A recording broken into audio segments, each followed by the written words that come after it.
మన ప్రభువైన యేసుక్రీస్తు కృపను ఎరుగుదురు కదా. ఆయన ధనవంతుడై ఉండియు మీరు తన దారిద్ర్యము వలన ధనవంతులు కావాలని మీ నిమిత్తము దరిద్రుడాయను. ఆమేన్. ఆమేన్. ఆమేన్. ఆమేన్. చదవబడినటువంటి వాగ్దానములు దేవుడు మన జీవితంలో అనుదినము సఫలపరుస్తూ క్షేమపరిచి మనల్ని భద్రపరుస్తూ కాచి కాపాడిన విధానాన్ని బట్టి మొదటిగా దేవాది దేవునికి కృతజ్ఞతాస్తుతులు చెల్లించుకుంటూ నేటి దీవెనలతో మనందరినీ దీవించి ఆశీర్వదించి కాచి కాపాడునుగాక. ఆమేన్. ఆమేన్. రండి, మరి ప్రశస్తమైనటువంటి సమయంలోకి వచ్చి ఉన్నాము. ఈరోజు మన మధ్యలో గ్రేస్ మనోరంజని పాస్టమ్ గారు వాక్య సందేశాన్ని అందజేస్తారు. సమయాన్ని అమ్మగారికి ఇద్దాము. అమ్మ, 6:10 వరకు మీకు సమయం ఉంటుంది. మరి వాక్య సందేశాన్ని అందజేయవలసిందిగా ప్రేమపూర్వక ఆహ్వానము. వందనాలమ్మా. వందనాలమ్మ. ప్రభు నామానికి వేలాది వేల స్తుతులు స్తోత్రాలు. చేరి వచ్చిన మీ అందరికి కూడా ప్రభు పేరిట వందనాలు. శ్రేష్టమైన ఉదయకాల సమయము ప్రభు మనకు అనుగ్రహించున్నాడు. ఆయన సన్నిధిలో మనం ఉంటున్నాము. నిత్యము స్తుతించి ఆరాధించి మహిమపరిచి పూజించదగిన మన ప్రభువును స్తుతించబద్ధులమై ఉంటున్నాము. రండి, ఏకంగా కూడి ప్రభువును స్తుతించి ఆరాధిద్దాము, మహిమపరుస్తాము. నిత్యమైన నామము, ఘనమైన నామము, శక్తిగల నామము, నిరంతరం ఏకరీతిగా ఉన్న నామము, స్తుతింపదగిన నామమై ఉంటుండగా ప్రభువును స్తుతులు స్తోత్రాలు చెల్లిస్తాము. యేసురాజాని పవనంలో రేయింబగలు వేచియుందును. యేసురాజాని భవనంలో రేయింబవలు వేచియుందును. స్తుతించి ఆరాధింతును. నా చింతలు మరచెదను. స్తుతించి ఆరాధింతును. నా చింతలు మరచెదను. రాజాని భవనంలో రేయింబగలు వేచియుందును.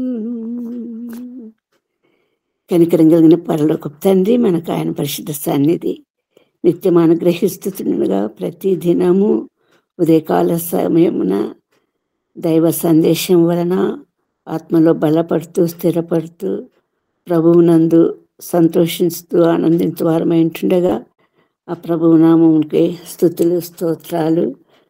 ఆ ప్రభు నిరంతరము మనకు తోడై ఉంటున్నాడు, మనకు నీడై ఉంటున్నాడు, మనకు కాపరే ఉంటున్నాడు. మనము భయం చెందన అవసరం లేదు, దిగులు చెందన అవసరం లేదు, భీతి చెందన అవసరం లేదు. ప్రభు అదే మనతో మాట్లాడుతుంటున్నాడు. ఆ అభయహస్తం మన వైపు చాపి ఉంటుండగా ఆయనను స్తుతించబద్ధులమై ఉంటుండగా ప్రభువును స్తుతిద్దాము. జాన్సన్ జాయిన్ కమ్మ పాడదాము. నీవు నా తోడు ఉన్నావయ్యా. నీవు నా తోడు ఉన్నావయ్యా. జాన్సన్ పాడమ్మా. ఆ ఒక్క వచనమే చాలు. ఓకే. నీవు నా తోడు ఉన్నావయ్యా, నాకు భయమేల నా యేసయ్యా. నీవు నాలోని ఉన్నావయ్యా, నాకు దిగులేల నా మెస్సయ్యా. నాకు భయమేలా, నాకు దిగులేలా, నాకు చింతేలా, నాకు భీతేలా. నీవు నా తోడు ఉన్నావయ్యా, నాకు భయమేలా నా యేసయ్యా. నీవు నాలోని ఉన్నావయ్యా, నాకు దిగులేల నా మెస్సయ్యా. అవునండి, మన పరలోక తండ్రి మనకు తోడై ఉంటుండగా, నిత్యము ఆయన సన్నిధి మనతో ఉంటుండగా నిశ్చింతగా, నెమ్మదిగా, సంతోషంతో, ఆనందంతో ప్రభు నిమిత్తము ముందుకు సాగునట్లుగా ప్రభు ఎల్లప్పుడూ మనతో ఉన్నటువంటి ఆ భయం, ఆ నిశ్చింతతో ముందుకు సాగుదాము. ప్రభు మన కోసం ఏమైనా చేయగలడు, ఏదైనా చేయగలడు, కథ మొత్తము మార్చగలడు. ఆయన నామము మహిమ కలది, ఆయన నామము కీర్తింపదగినది. కేవలం ఆయనకే సాధ్యమై ఉంటుండగా ఆ ప్రభును స్తుతిద్దాము. ఏమైనా చేయగలిగిన ఆ ప్రభును స్తుతిద్దాము. ఏదైనా చేయగలిగిన ఆ ప్రభును స్తుతిస్తాము. మన జీవిత కథనము సంపూర్ణంగా మార్చగలిగిన శక్తి కలిగిన ప్రభువును స్తుతిద్దాము. ఆయన ఎటువంటి జీవితమైనా కూడా కొత్తగా, నూతనంగా, నూతన పరుస్తూ, నూతన శక్తితో, నూతన జీవంతో నింపుతూ, నూతన మార్గంలో నడిపిస్తూ, నూతనంగా బలపరిచే తండ్రి ఏంటుండగా ఆయనకు స్తోత్రాలు చెల్లిస్తాము. అందరు కలిసి పాడదాము. ఏమైనా చేయగలవు, కథ మొత్తం మార్చగలవు, నీ నామంకే మహిమ తెచ్చుకుందు. ఏమైనా చేయగలవు, కథ మొత్తం మార్చగలవు, నీ నామంకే మహిమంతా తెచ్చుకుందు. యేసయ్యా, యేసయ్యా, నీకే సాధ్యము యేసయ్యా, యేసయ్యా, నీకే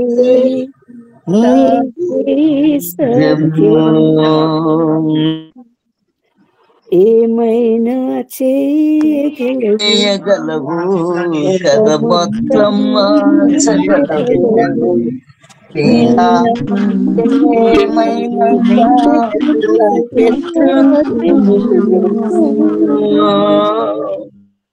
పరిశుద్ధుడా, పరిశుద్ధుడా, పరిశుద్ధుడా. ఎండిన నేలలో నీటి బుగ్గలు పుట్టించేవాడివి తండ్రి. ఎండిన ఎముకలను తిరిగి జీవింపచేసే తండ్రివి నాయన. మూడు బారిన జీవితాలను చిగురించిపచేసే తండ్రివి నాయన. సర్వశక్తిమంతుడు ఉంటున్నందుకు, మాతో ఉంటున్నందుకు, మాకు సమస్తము చేయగలిగిన శక్తి కలిగిన ప్రభు ఉంటున్నందుకు స్తోత్రాలు చెల్లిస్తూ, ఉదయకాల సమయంలో మా తండ్రి మరి మీరు మా జీవితాలను మార్చనై ఉంటున్నారు అన్నటువంటి పరిశుద్ధ సత్యము మా ముందు ఉంచనై ఉంటుండగా నాయన మీకు మమ్మల్ని అప్పగించుకుంటున్నాం తండ్రి. అది ఎటువంటి జీవితాలైనా మార్చగలిగిన శక్తి కలిగిన ప్రభువా తండ్రి, స్తుతులు స్తోత్రాలనైనా పరలోకపు తండ్రి, స్తుతులు మా జీవిత కథనాలు మొత్తం మార్చగలిగిన ప్రభువుడవై ఉంటున్నందుకు స్తోత్రాలు చెల్లిస్తూ మమ్మల్ని అప్పగించుకుంటున్నాం తండ్రి. పరిశుద్ధుడా, ప్రేమ గల తండ్రి, నీవే సమస్తమైండి నడిపించి సహాయం చేయమని, ఈ అల్పురాలిని మీ సిలువ చాటున మరుగుపరచమని నోటి బూరగా మాత్రం వాడుకొని మీ పరిశుద్ధ సందేశం ద్వారా ఆత్మలో బలపడటానికి, నూతన పరచబడటానికి, నూతన జీవంతో నింపబడటానికి మా అందరి చాలినంత కృప కుమ్మరించమని ప్రతిమాలుకుంటూ మమ్మల్ని మీ పరిశుద్ధ హస్తాలకు అప్పగిస్తుంటూ ప్రభువైన యేసుక్రీస్తు పేరిట ప్రార్థించి వేడుకుంటున్నాం తండ్రి. ఆమేన్. ఆమేన్. ఆమేన్. చేయారా మరి? అవును, ప్రభువు ఈరోజు మనతో మాట్లాడుతుంటున్నాడు. మీది మన జీవితాలను మారుస్తానంటున్నాడు. ఆ కథనం మొత్తం మారుస్తానంటున్నాడు. ముందు ఉన్న జీవితం ఎటువంటి జీవితమైనా సరే అటువంటి జీవితాన్ని నూతన పరుస్తానంటున్నారు, మొత్తం మారుస్తానంటున్నటువంటి శ్రేష్టమైన మాటల ద్వారా ప్రభు మనల్ని ఈరోజు బలపరచిన ఇంటున్నందుకు ఆయనకు స్తోత్రాలు చెల్లిద్దాము. మరి ఆ సందర్భంగా మనము లేఖన భాగంలోనికి వస్తే పరిశుద్ధ గ్రంథము నుండి మొదటి రాజులు 17, 18, 19 అధ్యాయాల ద్వారా మనం వెళ్ళగలిగినప్పుడు మనము గుర్తించగలిగినటువంటి విషయం ఏంటంటే మొత్తం కథనము మార్చబడినటువంటి కథనము కలిగినటువంటి వ్యక్తులను మనము చూడగలుగుతుంటున్నాము. ఈ వాక్య భాగంలో ఈ అధ్యాయాలలో మనకు ప్రభు బయలుపరచిన ఉంటున్నది. ఒకరు ఏలియా ఇంటుండగా, రెండవది సారెపతు విధవరాలి ఇంటుండగా, మూడవది ఆమె ఇంటివార ఇంటుండగా, మరి ప్రభు ఎలాంటి కార్యముల ద్వారా వారిని సంపూర్ణమైనటువంటి జీవితాలుగా, క్రొత్త జీవితాలుగా, ఆశీర్వదింపబడినటువంటి జీవితాలుగా, అనేకులకు ఆశీర్వాదకారకంగా ఉండున్నటువంటి జీవితాలుగా మన ఎదుట ఉంచబడినటువంటి ఆ వాస్తవాలను, ఆ పరిశుద్ధ సత్యాలను ప్రభు బయలుపరచును కాక. మరి ఇక్కడ మనకు కనిపిస్తున్నటువంటి విషయము, ఏలియా ప్రవక్త ఆ కాలము రాజుల పరిపాలన కాలంలో ఉంటుండగా ముందు అధ్యాయంలో 16వ అధ్యాయంలో ఉన్నటువంటి వాస్తవము. అప్పుడు రాజు మరి ఆహాబు రాజు అయి ఉంటున్నాడు. ఈ ఆహాబు రాజు ముందు పరిపాలించిన రాజుల కంటే దుర్మార్గుడైనటువంటి రాజుగా ఇక్కడ వ్రాయబడింది. యెహోవా దృష్టికి చెడుతనం చేసినటువంటి రాజుగా వ్రాయబడింది. అంతటితో ఆగకుండా మరి అది చాలా తక్కువ అనుకున్నటువంటి భావనతోటి మరి అన్యజనులు సిదోనీయులు ఆయనకి రాజైనటువంటి రాజు కుమార్తె యెజబెలును వివాహం చేసుకోవటం ద్వారా మరింత దేవునికి మరి అవమానం కలిగచేసినటువంటి రాజుగా మనం చూస్తుంటున్నాము. అతడు ఆహాబు మరి బయలుకు మందిరం కట్టించటమే కాదు, బలిపీఠం కట్టించటము, దేవతా స్తంభము నిలపటము, బలును నైవేద్యాలు అర్పించటము, సంపూర్ణంగా యెజబెలు సాహచర్యంలో సహవాసంలో ఆమెను భార్యగా చేసుకుని పూర్తిగా దేవునికి విరుద్ధమైనటువంటి జీవితం ద్వారా మరి ప్రజలందరికీ ఒక చెడ్డ మార్గదర్శిగా నిలబడిపోయినటువంటి పరిస్థితి మనం ఇక్కడ చూస్తుంటున్నాము. అటువంటి సందర్భంలో మరి ఏలియాను ప్రభు ప్రకటించమన్నటువంటి విషయం ఏంటంటే 3.5 సంవత్సరములు వర్షం రాదు, మంచు కురవదు, వర్షం రాదు. అది ప్రకటించినాక మరి ప్రభువు సెలవిచ్చినటువంటి విషయం ఏంటంటే ఏలియాకు నువ్వు కేరీతు వాళ్ళ దగ్గర దాగిండుమని.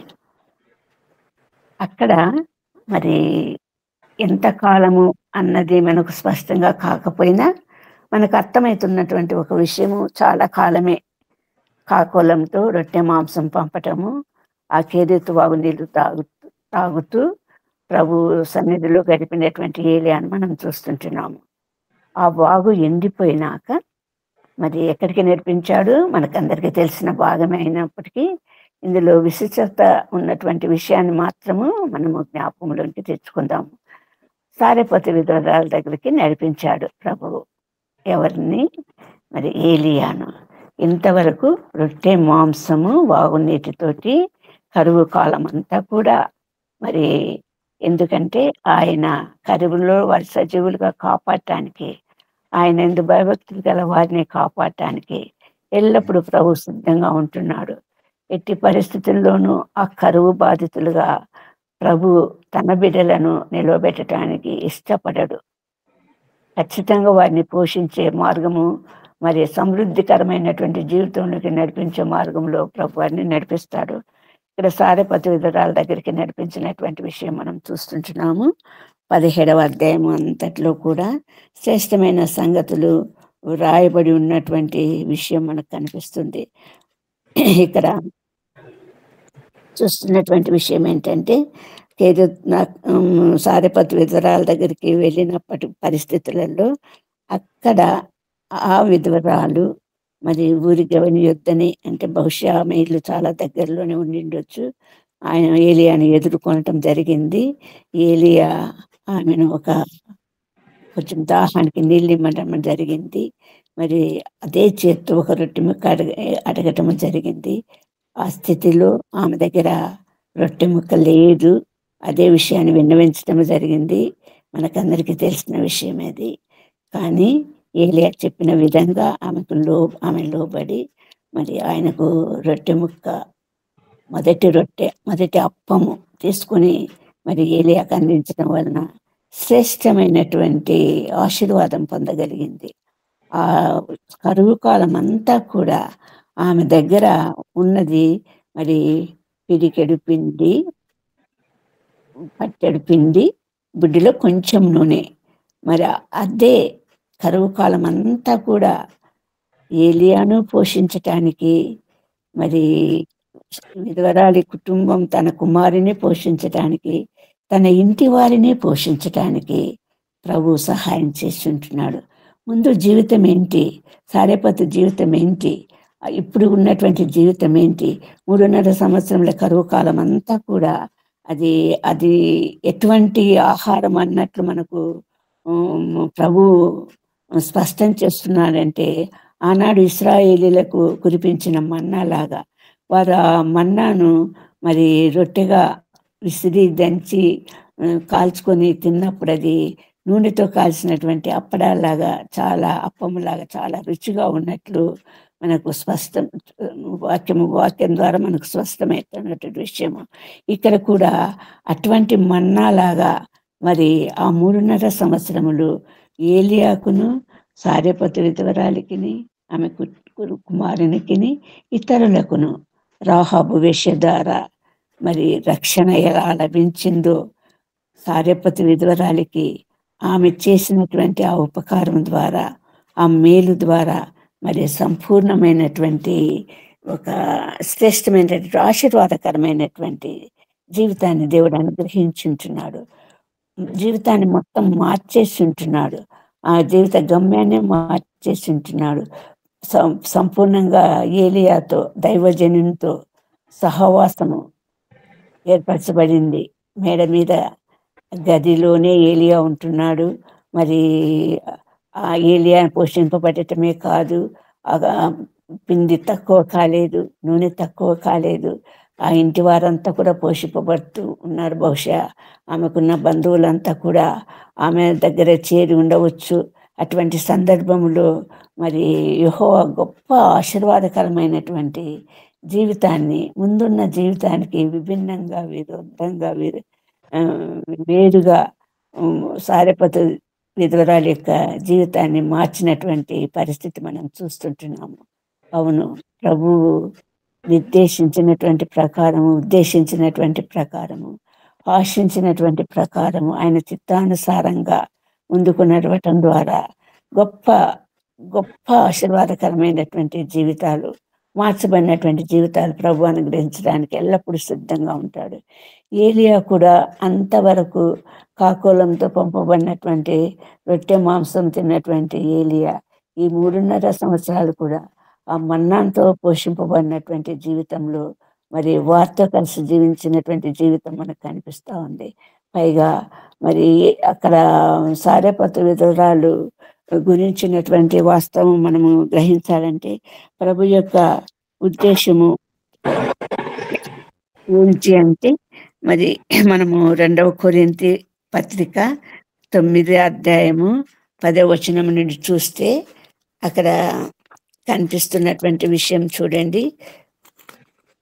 2వ కొరింథీ 9వ అధ్యాయము 10వ వచనం అక్కడ కనిపిస్తున్నది ఏంటంటే, దేవుని యొక్క విషయాలలో సంపూర్ణంగా ఆశీర్వాదకరంగా దేవుడు కోరినట్లుగా మనం ముందుకు సాగగలిగితే, మరి ప్రభు చూపిస్తున్నటువంటి ఆ మార్గంలో మనం ముందుకు సాగగలిగితే చెప్తున్నటువంటి ఇక్కడ స్పష్టం చేయబడినటువంటి విషయం చూస్తాం. చూడండి, సనుగు కొనక 7వ వచనం చూస్తే, సనుగు కొనక బలవంతంగా కాక ప్రతివాడు తన హృదయంలో నిశ్చయించుకొనిన ప్రకారము ఇవ్వవలెను.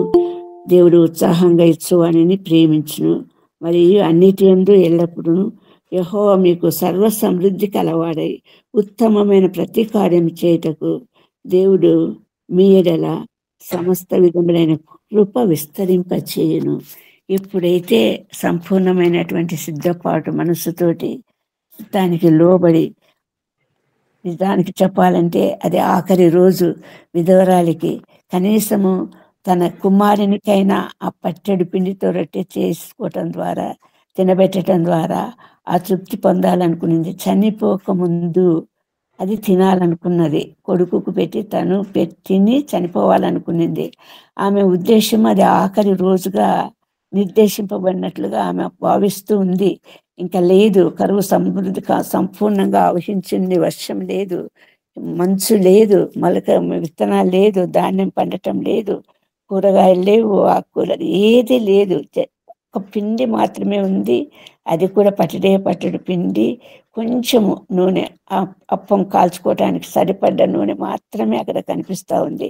అట్టి పరిస్థితుల్లో కూడా మరి ఆ దైవజనునికి నిజంగా నా దగ్గర రొట్టె లేదు, ఉన్నది నాకు ఇవ్వమంటే, మొదట అప్పం కాల్చమంటే దానికి సిద్ధపడినటువంటి ధారాళంగా, సంతోషంగా, నెమ్మదిగా, తనని గురించి ఆలోచించకుండా, తన కుమార్ని ఆలోచించకుండా ఆ ఒక్క చిన్న అప్పము ఆయనకిస్తే మేమేం కావాలి అన్నటువంటి ఆలోచన ఎంత మాత్రమో రానియకుండా మరి లోబడినటువంటి ఆ విధవరాలిని మనం చూస్తుంటున్నాము. అందువలన జరిగింది ఏంటంటే అది శ్రేష్టమైనటువంటి ఆశీర్వాదము, ఆమెకు సమృద్ధిగా లభించినటువంటి ఆశీర్వాదంగా మనం చూస్తుంటున్నాము. రెండవ విషయం ఇక్కడ మనం గమనించవలసిందంటే, ఇక్కడ ప్రస్ఫుటమైనటువంటి విషయం ఏంటంటే, ఎక్కడ ఉంది ఈ సారెపతు ఊరి, ఎక్కడ ఉంది అంటే మరి సీదోను పట్టణ సంబంధమైన చిన్న ఊరిది. సీదోను పట్టణానికి రాజు యొక్క కుమార్తె యెజబెలునే ఎవరు చేసుకున్నారు? ఆహాబు రాజు చేసుకున్నాడు. దాని ఫలితంగానే ఈ కరువు కాటకం రావటము, ఆ దుస్థితి సంభవించింది. కానీ ప్రభు యొక్క ఉద్దేశంలో మరి ఇక్కడ ఆయన ఉద్దేశించినటువంటి విధంగా అంతకంటే శ్రేష్టమైనటువంటి ఒక మార్గాన్ని, ప్రభు యొక్క ఉద్దేశాన్ని, చిత్తాన్ని బయలుపరచటానికి మరి అన్ని జనుల పట్టణమైనటువంటి ఆ సీదోను పట్టణానికి సంబంధించినటువంటి ఆ సారెపతు ఊరికి మరి ఏలియాను పంపించడం చూస్తుంటున్నాము. అపోస్తల కార్యములు 18వ అధ్యాయము 6వ వచనం ఒకసారి చూస్తే మనకు ఒక శ్రేష్టమైనటువంటి విషయం మనకు కనిపిస్తూ ఉంది. చూడండి, అపోస్తల కార్యములు 18వ అధ్యాయము 6వ వచనం నుండి మనం చూస్తే, 5వ వచనం నుండి చూస్తే అక్కడ శీలయు తిమోతియు మరి వాక్యం బోధించడానికి వచ్చినటువంటి సందర్భంగా ఎవరు? పౌలు గారు అక్కడ ఉండి యేసుక్రీస్తు అని యూదులకు దృఢమైన సాక్ష్యం ఇస్తా ఉన్నాడు, బోధిస్తా ఉన్నాడు. ఎవరు? పౌలు. అటువంటి సందర్భంలో వారు ఎదురాడి దూషించినప్పుడు అతడు తన వస్త్రము చింపుకొని, మీ నాశనమునకు మీరే ఉత్తరవాది, నేను నిర్దోషిని, ఇక మీదట అన్యజనుల ఎద్దకే పోవుదనని వారితో చెప్పి అక్కడ నుండి వెళ్ళి దేవుని యందు భక్తి గల తీతియు యూస్తను ఒకని ఇంటికి వచ్చాను. ఎందుకు ఏలియా ఇక్కడికి పంపించబడ్డాడంటే, మరి అక్కడ ఆహాబు పరిపాలన వల్ల యెజబెలు భార్యగా చేసుకుంటాం, ఒక అన్యురాలని పెళ్ళాడటం కాకుండా ఆ బయలుదేవతలను పూజిస్తూ బలిపీఠం కట్టి బలులను అర్పిస్తూ భయంకరమైనటువంటి జీవితంలో ఉన్నటువంటి ఆహాబు వలన ఉన్నటువంటి ఆ ఇశ్రాయేల్ రాజ్యాన్ని గురించినటువంటి పరిశుద్ధ సత్యము గ్రహించలేనటువంటి, దేవుని సంపూర్ణంగా అంగీకరించలేనటువంటి ఆ దుస్థితిని గుర్తించినటువంటి ప్రభువు ఏలియాను ఎక్కడికి పంపిస్తుంటున్నాడు? సారెపతు ఊరికి పంపిస్తుంటున్నాడు. ఇక్కడ మనం చూస్తుంటున్నాము ఈ వచనాలలో. దీని వలన 6వ వచనం 8వ వచనం చూద్దామండి. ఆ సమాజపు అధికారి అయిన క్రీస్పు తన ఇంటి వారితో కూడా ప్రభువునందు విశ్వాసం ఉంచెను. అతడు కొరింథీయులలో అనేకులు విని విశ్వసించి బాప్తిస్వం పొందిరి. మరి ప్రభు రాత్రి దర్శనమందు నీవు భయపడక మాట్లాడుము, మౌనంగా ఉండకుము, నేను నీకు తోడైనాను, నీవు హాని చేయటక నీ మీదికి ఎవడును రాడు, ఈ పట్టణంలో నాకు బహుబలం జనమున్నదని పౌలుతో చెప్పగా వారి జీవితం ఏంటి, జీవించిన విధానం ఏంటి, ఇశ్రాయేల్ జనాంగము విరుద్ధంగా ఎదురాడి మరి అక్కడ ఇక్కడ కూడా మనం చూస్తుంటున్నాము.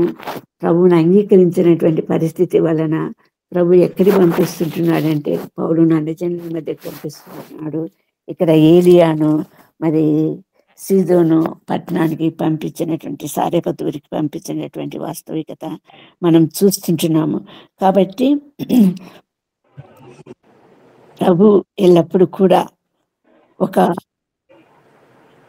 భయంకరమైనటువంటి లేమిలో కొరతలో ఉన్నటువంటి ఆత్మీయంగాను శారీరకంగాను ఉన్నటువంటి జీవితాలను ఎల్లప్పుడూ నూతనపరచటానికి, క్రొత్త జీవితాలుగా వారికి వెలుగుతో నింపబడటానికి ప్రభు ఉద్దేశించుంటున్నాడు. మార్చడానికి ప్రభు ఇష్టపడుతుంటున్నాడు. అది సంపూర్ణమైనటువంటి ఆశీర్వాదం కావాలని ప్రభు కోరుకుంటున్నాడు. ఆశీర్వాదాల వలన మరి బలపరచబడినటువంటి జీవితాలు కావాలని ఆ కథనము ప్రతి ప్రతి మనిషికి ఒక కథనం ఉంది, జీవిత కథనము. నా కథ చెప్పాలంటే చాలా ఉంది అనేవాళ్ళు ఉన్నారు. ఏం చెప్పగలను నా కథ అనేవాళ్ళు ఉన్నారు. భయంకరమైనటువంటి పరిస్థితులలో జీవితాలలో ముందుకు సాగుతున్నటువంటి కథనాలు కలిగినటువంటి జీవితాలు కలిగినటువంటి అనేక మంది ఉంటున్నారు. అటువంటి వారందరి ఎడల ప్రభు తన కృపను విస్తరింప చేయడానికి ఇష్టపడుతుంటున్నాడు. ప్రభు సంసిద్ధుడై ఉంటున్నాడు. ఆ మార్గము గుర్తెరగనటువంటి మార్గం ఉంటున్నప్పటికీ కూడా ప్రభు అది తెలియచేయటానికి ఇష్టపడుతుంటున్నాడు, ఆయత్తపడుతున్నాడు. మొత్తము ఆ కథనాన్నంతా మార్చడానికి ప్రభు ఆ శక్తి కలిగిన వాడుగా ఉంటాడు. ఆయన మాత్రమే మార్చగలడు, ఆయన మాత్రమే ఏమైనా చేయగలడు, ఆయన మాత్రమే ఆ మహిమకు, ఆ ఘనతకు, ఆ ప్రభావానికి అర్హుడై ఉంటున్నాడు. మరి అది ఆయనకు మాత్రమే సాధ్యము అన్నటువంటి విషయం మనము సంపూర్ణంగా అర్థం చేసుకున్నటువంటి వారంగా, ఆయన చిత్తానికి లోబడటానికి సంసిద్ధులైనటువంటి వారంగా మనము ముందుకు సాగాల్సినటువంటి అవసరం ఎంతైనా ఉంది. ఇక్కడ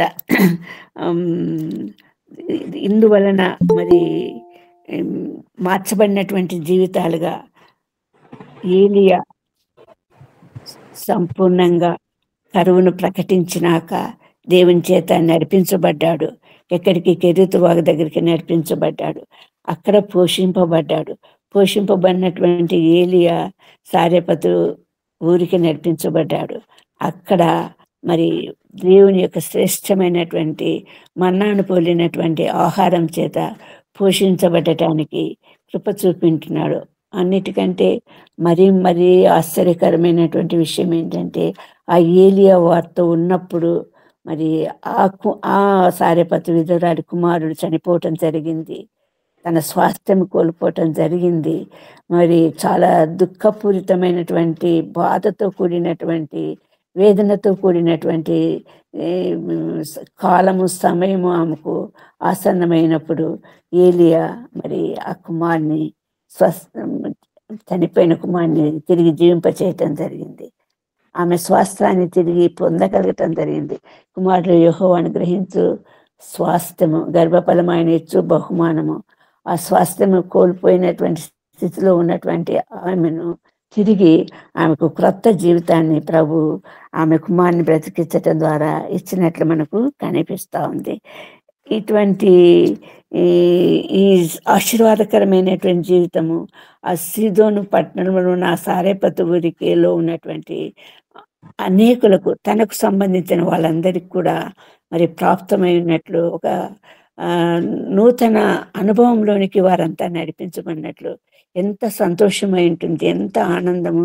ఆ పిండి తక్కువ కాకుండా పోవటము, బుడ్డిలో నూనె తక్కువ కాకపోవటము, మరి అందరు సంతృప్తి పరచబడినాక తిరిగి అందులో తిరిగి పిండి చేరటము, నూనె చేరటము బహు ఆశ్చర్యకరమైనటువంటి విషయము. అద్భుతకరుడైన ప్రభు, ఆశ్చర్యకరుడైనటువంటి ప్రభు, సమాధానానికి అధిపతి అయినటువంటి ప్రభు అక్కడ గొప్ప కార్యం చేస్తుంటున్నాడు.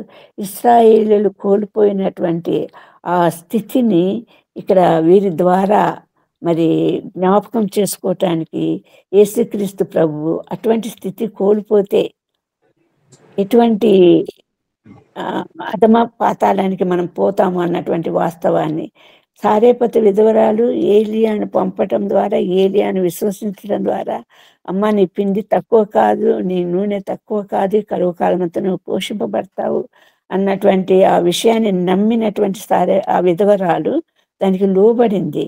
అందుకే ప్రభు అంటున్నాడు లూకా సువార్త 4వ అధ్యాయం 26వ వచనము బహుశా అనుకుంటాను నేను, అక్కడ అంటున్నాడు అంతమంది విధవరాలు ఉన్నారు ఇశ్రాయేలు జనాంగంలో, కానీ ఎవరికి ఇవ్వనటువంటి ఆ ఏలియాను పోషించేటటువంటి భాగ్యం ఎవరికి ఇచ్చాడు? సారేపతు విధవరాలకి మాత్రమే ఇచ్చాడు అంటున్నాడు. అదే రీతిగా ఎంతో మంది కుష్ఠరోగులు ఉంటున్నారు ఇశ్రాయేలులో, కానీ నయమాను మాత్రమే స్వస్థపరిచినటువంటి విషయము ప్రభు అక్కడ ప్రస్తావిస్తుంటున్నాడు. ఎందుకు? కేవలము వారిలో ఉన్న అవిశ్వాసతను బట్టి, వారిలో ఉన్నటువంటి నమ్మిక లేనటువంటి తనాన్ని బట్టి ప్రభు ఈ సారేపతు విధురాలను అక్కడ ప్రస్తావిస్తుంటున్నాడు. అంటే ఈ విధురాలు ఒక విశ్వాసానికి ప్రతీకగా అన్యురాలై ఉన్నప్పటికీ కూడా మరి ప్రభువును అన్యురాలు నిమిత్తము, అన్ని జనుల నిమిత్తము ప్రభు అక్కడికి ఏలియాను పంపడం జరిగింది. మరి అక్కడ నూతన పరచబడటం జరిగింది. వారి యొక్క జీవితాలు క్రొత్తగా మార్పు చెందినటువంటి జీవితాలుగా, మరి వారి కథనము మార్పు చెందినటువంటి కథనంగా ఇక్కడ మనకు దేవుడు తెలియజేస్తుంటున్నాడు, వాక్యం ద్వారా తెలియజేయబడుతుంది. అంతేకాకుండా మరి ఇక్కడ మనం చూస్తున్నటువంటి ఇంకొక విషయం ఏంటంటే, అదే ఏలియా దగ్గరికి వచ్చినప్పుడు ఏలియా కూడా ఒకానొక సందర్భంలో ఏం ఆశిస్తుంటున్నాడు చూడండి. 19వ రాజులు 19వ అధ్యాయము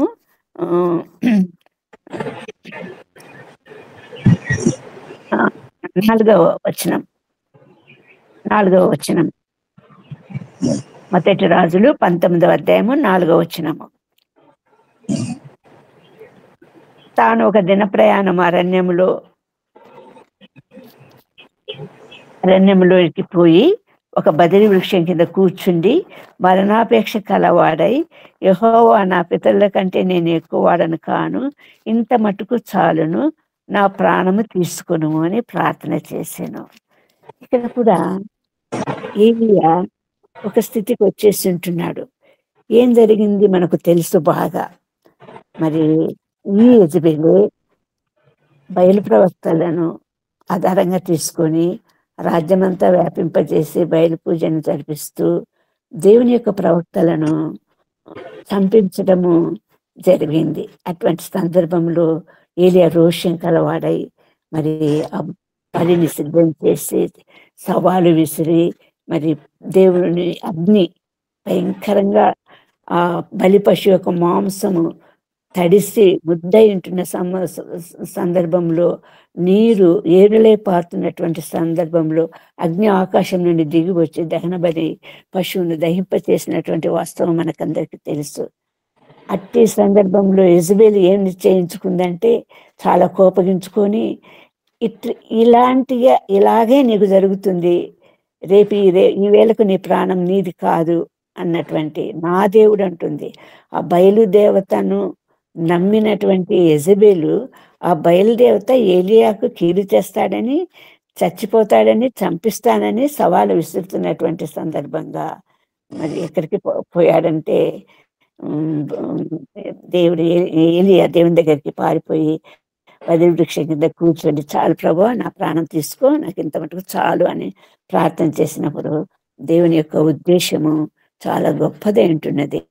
ఏలియా యొక్క ఉద్దేశమేమో మరణాపేక్ష కలవాడే ఉంటున్నాడు, చచ్చిపోతే చాలు అనుకుంటున్నాడు, నిద్రపోయాడు కూడా. ఆ నిద్రలోనే బహుశా చనిపోతాడు, నేను ప్రార్థన చేసుకున్నాను, నా జీవితం ఇంత ఆఖరి అని అనుకుని ఉండొచ్చేమో బహుశా. మరి అంత నిశ్చింతంగా నిద్రపోయినటువంటి ఏలియాను అక్కడ చూస్తుంటున్నాము. అట్టి సందర్భంలో దేవుని యొక్క ఉద్దేశము వేరుగా ఉంటున్నది. దేవుడు ఉద్దేశించినటువంటి ఆలోచన వేరుగా ఉంటున్నది. ఏలియా ఎడల ఉన్నటువంటి గొప్ప ఆలోచన మరి అందుకు భిన్నంగా ఉంది కాబట్టి అక్కడ దేవదూత ద్వారా రొట్టె, నీళ్ళ కాల్చబడిన అప్పము, నీళ్ళ బుడ్డి ద్వారా ఆయనను పోషించి మరి ఆ దూత ద్వారానే 40 రోజుల ప్రయాణం, ఒక్క పూట ఒక్క భోజనం ద్వారా 40 రోజుల ప్రయాణంతో ఆయనను ఎక్కడికి నడిపించుంటున్నాడంటే మరి ఎక్కడైతే ఆ హోరేబు కొండ మీద దేవుని యొక్క 40 రోజులు దేవుని యొక్క సహవాసంలో ఉండి ఇశ్రాయేలు నడిపించడానికి పొందినటువంటి అనుభవం అంతా కూడా ఏ కొండ మీద మోషే పొందినాడో ఆ కొండ మీదకే మరి ఏలియా కూడా నడిపించబడటం మనం చూస్తుంటున్నాము. అక్కడ మోషే మరి పైనుండి అగ్ని దిగి వచ్చి ఆ వెలుగులో మోషేతో మాట్లాడిన ప్రభును మనం చూస్తుంటున్నాము. ఇక్కడ కూడా ఇదే కొండ మీద ఎవరు నువ్వెందుకు వచ్చావు ఏమి అన్నటువంటి వాస్తవాన్ని తెలుసుకున్న ఆయన నోటి ద్వారా తెలుసుకొని మరి అక్కడ ప్రభు యొక్క స్వరాన్ని వినిపింపచేస్తుంటున్నాడు. పర్వతాలు భిన్నమైపోయి భిన్నమైపోయినాయి. మరి భూకంపం వచ్చింది కాలేదు, కానీ తర్వాత మెల్లని స్వరంతో మరి ఏలియాకు దేవుడు కనిపించినటువంటి పరిశుద్ధ సత్యం ఇక్కడ వ్రాయబడింది. అంటే ఏలియాను మరి తనకున్నటువంటి ఆ పరిస్థితులలో రక్షించటానికి, ఒక అన్యురాలి చేతిలో నుండి రక్షించటానికి ప్రభువు అంతకంటే భిన్నంగా, అంతకంటే ఉన్నతమైనటువంటి స్థితిలోనికి ఏలియాను నడిపించాలన్నటువంటి ఉద్దేశంతో మరి ఇక్కడికి నడిపించిన విధానం మనం చూస్తుంటున్నాము. అక్కడ దేవుని యొక్క స్వరం వినటం చూస్తుంటున్నాము. మరి అక్కడ మరి అంతేకాకుండా దేవుని చేత నడిపించబడి రాజులను ఏర్పాటు చేయటమే కాకుండా తర్వాతే తర్వాతే తన వారసునిగా ఎలీషా అభిషేక్తునిగా చేయటం చూస్తుంటున్నాము. అంతేకాకుండా ఏలియా ఆ బదిలీ వృక్ష కింద ఉన్నటువంటి సందర్భము, ఏలియా ఆలోచన ఏలియా అయితే ప్రభువును అగ్ని రథములు, అగ్ని గుర్రాలను పంపించి ఆ అగ్ని రథములను, అగ్ని గుర్రాల మీద ఏలియాను ఎక్కించుకొని మరి అదృశ్యమైనటువంటి ఏలియాను మనం అక్కడ చూస్తుంటున్నాము. శ్రేష్టమైనటువంటి జీవితము మరి ఏలియాకు అనుగ్రహించబడింది. అతడు అంతటానే ప్రవక్తగా మాత్రమే మరి దేవునికి లోబడి తన జీవితంలో ముందుకు సాగాలనుకున్నటువంటి ఏలియా యొక్క ఆలోచనకు భిన్నంగా ఉన్నతమైనటువంటి జీవితాన్ని మార్చేటటువంటి ఉద్దేశం కలిగినటువంటి ప్రభువును మనం అక్కడ చూస్తుంటున్నాము. అదే ఏలియాను మరి బాప్తిస్మమిచ్చు యోహానుగా రావటము మనం చూస్తుంటున్నాము.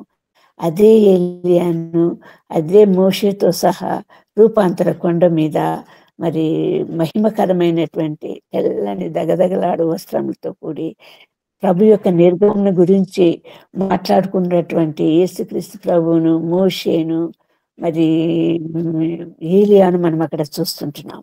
అంటే ప్రభువు తనను ఉద్దేశించినటువంటి వారి యొక్క తన కొరకు తనకు ఏర్పరచుకున్నటువంటి వారిని గురించే కాదు, ఎటువంటి జీవితాల గురించి వారి అయినా కూడా ప్రభు ఒక క్రొత్త పందాలో, క్రొత్త మార్గంలో, క్రొత్త జీవం నింపబడినటువంటి జీవితాలుగా మార్చడానికి ప్రభు ఎప్పుడూ సిద్ధంగా ఉంటున్నాడు. అనేక సందర్భాలు మనం చూస్తుంటున్నాము లేఖనాలలో. అబ్రహాంగా మారినటువంటి ఆధిక్యతను మనం చూస్తుంటున్నాము. సారాగా మారినటువంటి ఆధిక్యతను మనం చూస్తుంటున్నాము. యాకోబు మోసగాడైనటువంటి యాకోబు ఇస్రాయేల్గా మారబట్టడం చూస్తుంటున్నాము. యేసేపు గుంటలతో ఇవ్వబడినటువంటి యేసు మనం చూస్తుంటున్నాము. వారు ప్రశస్తమైనటువంటి వస్త్రములతోటి, బంగారు దండతోటి, మరి శ్రేష్టమైనటువంటి ఆఖ్యతతోటి ఏలి దానియేలుకు 3వ అధికారిగా నియమించటం జరిగింది. యోసేపును మరి ఎంత గొప్ప ఆధిక్యత ఇచ్చాడో మనకందరికీ తెలుసు. గుంటలో నుండి చేయబడినటువంటి ఈ యోసేపు ఒకానొక జీవితంలో బానిసగా అమ్మబడినటువంటి యోసేపును ఎంత గొప్ప ఆశీర్వాదకారకంగా ప్రభు చేయగలిగినాడు. ఆ శక్తి ప్రభువుకు మాత్రమే ఉందని ఈరోజు ప్రభు వాక్యం ద్వారా మనం హెచ్చరింపబడుతుంటున్నాము. అలా మార్పు చేయగలిగినటువంటి జీవితము ప్రభువుకు మాత్రమే ఉందన్నటువంటి వాస్తవము మనం గుర్తించవలసినటువంటి అవసరం మనకి ఎంతైనా ఉంది. అటువంటి జీవితాల ద్వారా మనము ముందుకు పోయే అవకాశం ప్రభు ఖచ్చితంగా మనకు అనుగ్రహిస్తాడు అన్నటువంటి వాస్తవికతను మనం గుర్తించాలి. యెజబెలు తన దేవుడు, తను కొలిచే దేవుడు, అతని ప్రాణం ఏలియా యొక్క అంత ఉన్నతమైనటువంటి దేవుని చేత, నిజమైన దేవుని చేత, నిత్య రక్షకుడైన దేవుని చేత, అనేక వాగ్దానాల చేత ఏర్పరచుకున్నటువంటి, నడిపిస్తున్నటువంటి దేవుని చేత, ఆత్మచేత నింపబడినటువంటి ఏలియాను ఆయన బయలుదేవత ద్వారా గొప్ప కార్యం జరుగుతుంది అన్నటువంటి ఒక నిశ్చింత అయినటువంటి ఒక స్థిరత్వం కలిగినటువంటి మాటలు మాట్లాడుతున్నటువంటి యెజబెలుకి ఏం జరిగింది? మనము 2వ రాజుల గ్రంథం 9వ అధ్యాయము 34వ వచనం ద్వారా వెళ్తే ఆమెకు ఎటువంటి మరణం సంభవించిందో అక్కడ రాయబడింది. ఆమె మిద్దె మీద నుండి త్రోయబట్టము, అక్కడ ఆమెకు కపాలము, పాదాలు, అరచేతులు మాత్రమే మిగిలాయంట ఆమె యొక్క శరీరానికి. మిగతావంతా కుక్కలు తినేసాయంట. భయంకరమైనటువంటి చావు చచ్చింది యెజబెలు. ఒక బయలుదేవతను కొలిచేటటువంటి యెజబెలు మరి విశ్వసించటమే కాకుండా తను వివాహమాడిన ఆహాబును కూడా మరి చెడు మార్గంలోకి నడిపించి మొత్తము నాశనానికి కారకమైనటువంటి యెజబెలు యొక్క జీవితము ఎలాగ సమాప్తమైందో మనకు ఇక్కడ వాక్యం ద్వారా తెలియజేయబడతా ఉంది. కాబట్టి ఆనాడు నిర్గమకాండంలో మనము మోషే ద్వారా నడిపించేటప్పుడు ఏమనుకున్నారు? ఫరో రథాల సైన్యాలు అన్ని కూడా వెంబడిస్తూ మరి ఏమనుకుంటున్నారంటే ఆ దోపుడు సొమ్ము పంచుకుందాము, మరి ఆశీర్వదించుకుందాము, వారి మీద కత్తి దూస్తాము, వారిని మొత్తం నాశనం చేస్తాము, వారిని విడుదల చేయబడినటువంటి వారుగా ఎర్ర సముద్రం దాటడానికి వీలు లేదు అన్నటువంటి ఒక వక్ర బుద్ధితోటి పరో సైన్యాలతో వెంబడించేటప్పుడు మరి పాడినటువంటి గీతాన్ని మనం అక్కడ చూస్తుంటున్నాము. దోపుడు సొమ్ము పంచుకొని ఆశాతి నా కత్తి దూసేదాను శత్రు అనుకును యెహోవాను గానము చేసెదము ఏకముగా మనకు రక్షకుడాయని. అవును, శత్రువులు, విరోధులు దేవుని బిడ్డలను గురించి విరుద్ధమైనటువంటి ఆశలు, భావనలు కలిగి ఉంచినప్పుడు ఖచ్చితంగా ప్రభువు వారి యొక్క ఆశలను, వారి యొక్క ఆలోచనలను తుంచివేసి భిన్నాభిన్నం చేసి తన బిడ్డల గొప్ప కార్యములు, మహిమకర కార్యములు జరిగించడమే కాదు, ఒక ఉన్నత స్థితిని, ఉన్నత స్థలమును అనుగ్రహించే ప్రభు అంటున్నాడు. అందుకే మరి మనము పాడుకున్నటువంటి పాట ఏంటంటే, ఆయన ఏమైనా చేయగలడు, ఏదైనా చేయగలడు, కథ మొత్తము మార్చగలడు. మన కథనం ఎలాగైనా ఉండనివ్వండి, ఇప్పుడు ప్రస్తుత పరిస్థితులలో ఏ మార్గంలోనైనా వెళుతూ ఉండొచ్చు, కానీ ఖచ్చితంగా ఆసక్తి కలిగినటువంటి ప్రభు, ఆ కథనము మార్చగలిగినటువంటి ప్రభువు మన పక్షంగా ఉన్నాడు. మన పక్షంగా ఉండగా మనకు విరోధి ఎవడు? ఆయన మన పక్షంగా ప్రతి కార్యాన్ని సఫలం చేసేవాడు, మన పక్షంగా వ్యాజ్యమాడేవాడు, యుద్ధం చేసేవాడు, ప్రతి విజ్ఞాపనను మొరను ఆలకించేవాడు. ఆపత్కాలం నందు మరి మనకు ఉత్తరమిచ్చే ప్రభు మనకుంటున్నాడు. ఇటువంటి సందర్భంలో అన్నిట్లో కూడా మనకు తోడై ఉంటున్నాడు, నీడై ఉంటున్నాడు, నడిపిస్తుంటున్నాడు, బలాన్ని ఇస్తుంటున్నాడు, అభయం ఇస్తుంటున్నాడు.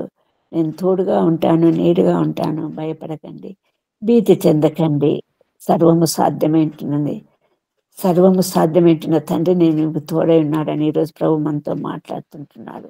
మన జీవితాలను మార్చడానికి ప్రభు సిద్ధంగా ఉంటున్నాడు. ఆయన ఆలోచనలు అతి గంభీరములు, పశుప్రాయులు వాటిని గ్రహించరంటాడు వాక్యం ద్వారా. మరి మన ఆలోచనల కంటే ఆయన ఆలోచనలు ఉన్నతము, మన తలంపుల కంటే ఆయన తలంపులు ఉన్నతము. మనం కృంగాల్సిన అవసరం లేదు, మరి నీరుగా పడవలసిన స్థితిలోనికి రావటం అవసరం లేదు, దుఃఖపడాల్సిన అవసరం లేదు, నిరుత్సాహపడవలసినటువంటి అవసరం లేదు. మన తండ్రి అన్ని సాధ్యమైంటున్న తండ్రి మనకు తోడై ఉంటుండగా, దేవుడు మన పక్షంగా ఉంటుండగా, మన హస్తాలు పట్టుకొని నడిపించడానికి, ఆనాడు కరువుల్లో సజీవులుగా కాపాడుటకు తను ఏర్పరచుకున్న ఏలియాని కేరుతు వారి దగ్గర నడిపించి పోషించాడు, సారెపతు విజరాల దగ్గర నడిపించి పోషించాడు. ఆశీర్వాదము సారెపతు విజరాలకే కాదు, మొత్తం ఆమె ఇంటి వారికి కూడా లభించినటువంటి పరిస్థితి.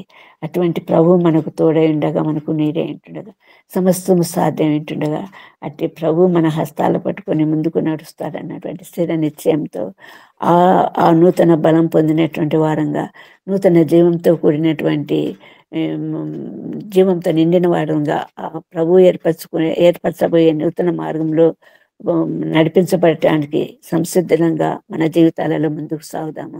దేవుడి కొద్ది వాక్యాన్ని దీవించి ఆశీర్వదించును గాక. ఆమేన్. ఆమేన్. ఆమేన్. పెంట కుప్పల నుండి దీనుల పైకి లేపు ప్రభుడవు నీవే, గర్వమనచి గద్దెలు దింపి గనులనైనా మేపవగటి, రేయి పగలు నీ పద సేవే జీవదాయక చేయుట మేలు. రేయి పగలు ఆయన పాదముల సేవ,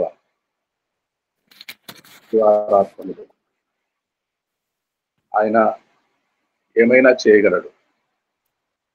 దీనులను పెట్టకుప్పల మీద నుండి పైకి లేపే ప్రభుడు, గర్వమనచి గద్దెలు దింపి గనులనైనా కట్టి తినిపిస్తాడు.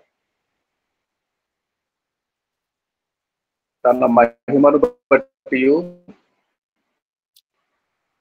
గుణాతిశయమును బట్టి మన గూర్చిన అనుభవ జ్ఞానం మూలముగా ఆయన దైవశక్తి జీవమునకును భక్తికిని కావలసిన వాటినన్నిటినీ మనకు దయచేయుచున్నందున, భక్తి ఆత్మీయము, జీవనము భౌతికము. భక్తికి కూడా కావలసిన వాటన్నిటిని ఆధ్యాత్మిక జీవితములు, భౌతిక జీవితానికి ఆకలి దప్పిక, ఆకలి తీర్చడానికి సారెపతి విధవరాలు ఇంటిలో సభ జరుగుతుండెను. తల్లి రొట్టెలు చేయుచుండెను, కుమారుడు పంచిపెట్టుచుండెను, దేవజనుడు ఉండెను. అక్కడ ఉదయ సాయంకాలములు ప్రార్థన, సువార్త ఉజ్జీవ సభలు.